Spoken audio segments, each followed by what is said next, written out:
वह हमेशा पटाखा फोड़ता रहता था। इस चीज से वह बहुत परेशान था। गैस की समस्या के कारण वह न कहीं आता था और न ही कहीं जाता था। एक बार किसी वजह से उसे अपनी बहन के घर जाना पड़ा। बहन के घर जाते समय रास्ते में सोचने लगा कि उसकी बहन का एक 7 साल का लड़का है, उसके लिए क्या लेकर जाऊं। फिर उसने एक दुकान से डेयरी मिल्क ले लिया। घर पहुंचते ही भांजे ने देखा तो बोला, मामा आ गए, मामा आ गए करते हुए वह पास आया। मामा जी जेब से बिस्किट निकालकर जैसे ही उसे देने के लिए झुके, जोर की आवाज के साथ गैस निकल गई। अब तो मुसीबत हो गई। वह 7 साल का बच्चा डेयरी मिल्क फेंककर जमीन पर लेटकर रोने लगा। मामा ने उसे उठाकर पूछा, क्या हुआ, क्यों रो रहे हो? तो बच्चा और जोर से रोने लगा। मामा ने उसे गोद में लेकर प्यार से पूछा, क्या चाहिए बेटा, क्यों रो रहे हो? बच्चा रोते रोते बोला, हमको डेयरी मिल्क नहीं चाहिए, वो पटाखा चाहिए जो आपने अभी अभी फोड़ी है।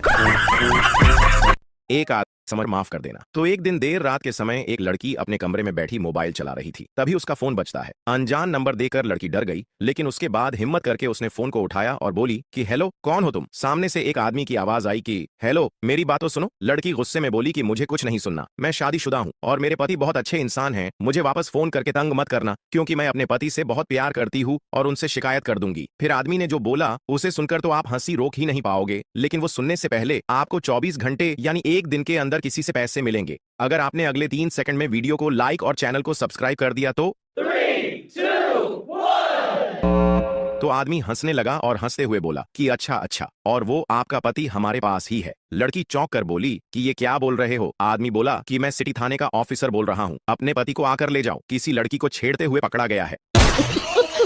भारत एक ऐसा देश है जहां लोग लड़ाई से पहले बोलते हैं हाथ लगाकर तो दिखा, और लड़ाई के बाद बोलते हैं तूने हाथ कैसे लगाया।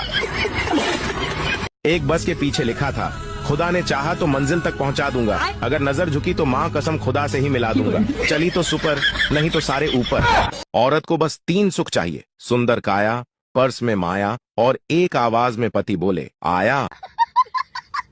ससुराल में दामाद की इज्जत ज्यादा क्यों होती है? पता है, क्योंकि वो जानते हैं कि ये वही महान इंसान है जिसने हमारे घर का तूफान संभाल रखा है। 12वीं के बाद बीए करना उतना ही जरूरी है जितना मरने के बाद 13वीं करना। होता कुछ नहीं, बस आत्मा को शांति मिल जाती है। एक तो रात को नींद आती नहीं है, जबरदस्ती घसीट घसीट के लानी पड़ती है, और दूसरी सुबह नींद जाती नहीं है, धक्का मुक्की करके भगानी पड़ती है। बहुत मुसीबत है यार।